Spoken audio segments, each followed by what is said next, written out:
Selamat datang di Little Light Stories. Cerita anak penuh cahaya, legenda desa yang hilang.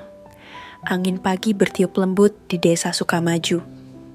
Setelah petualangan yang mendebarkan di Goa Rahasia Bukit Hijau, Rara dan teman-temannya berkumpul lagi di rumah Pak Hadi. Di atas meja tergelar gulungan sutra kuno yang mereka temukan di dalam peti batu. Tulisan di atasnya samar, tapi cukup jelas membentuk kalimat. Carilah desa yang hilang di balik cermin sungai. Di sana, akar pengetahuan menanti. Danu mengernyit. Desa yang hilang? Maksudnya apa ya? Pak Hadi mengangguk pelan. Dulu, kakek pernah dengar cerita dari ayahku tentang sebuah desa kuno yang tenggelam oleh waktu. Letaknya konon di sisi lain sungai Cermin, tapi tak pernah ditemukan lagi. Mira membetulkan tali kameranya. Kalau kita bisa menemukannya, mungkin akan ada petunjuk baru tentang sejarah desa kita. Bimo mengangkat topinya. Tapi jangan-jangan desa itu angker? Lala memeluk bonekanya erat. Kalau kita bersama, aku nggak takut. Rara tersenyum dan berkata mantap. Kalau petunjuk ini benar, kita harus mencarinya. Menuju sungai Cermin perjalanan dimulai. Mereka menyusuri jalan kecil menuju hulu sungai Cermin. Kabut tipis menggantung di atas air yang tenang, memantulkan pepohonan di sekitarnya seperti cermin. Saat tiba di sebuah belokan tajam, Danu menunjuk ke arah tebing di seberang. Itu dia. Ada goresan aneh di batu.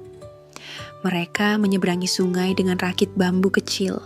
Sesampainya di seberang, mereka menemukan dinding batu dengan ukiran peta tua. Di tengahnya terdapat lambang yang mirip dengan yang ada di gulungan sutra. Rara menyentuhkan kalung batu biru ke ukiran itu. Tiba-tiba batu bergetar dan kabut sungai menebal, menutupi pandangan. Saat kabut perlahan menipis, di hadapan mereka terbentang pemandangan tak terduga. Reruntuhan bangunan tua tersembunyi di antara pepohonan lebat. Dinding batu berlumut, sumur tua, dan pilar-pilar patah berdiri diam seperti menyimpan kisah lama. Ini desanya, bisik Mira sambil mengambil gambar. Menelusuri reruntuhan, mereka berjalan pelan menyusuri jalan setapak di dalam desa yang hilang itu. Di sebuah rumah batu yang masih utuh, mereka menemukan meja kayu dengan ukiran simbol dan teks kuno. Danu membaca dengan hati-hati.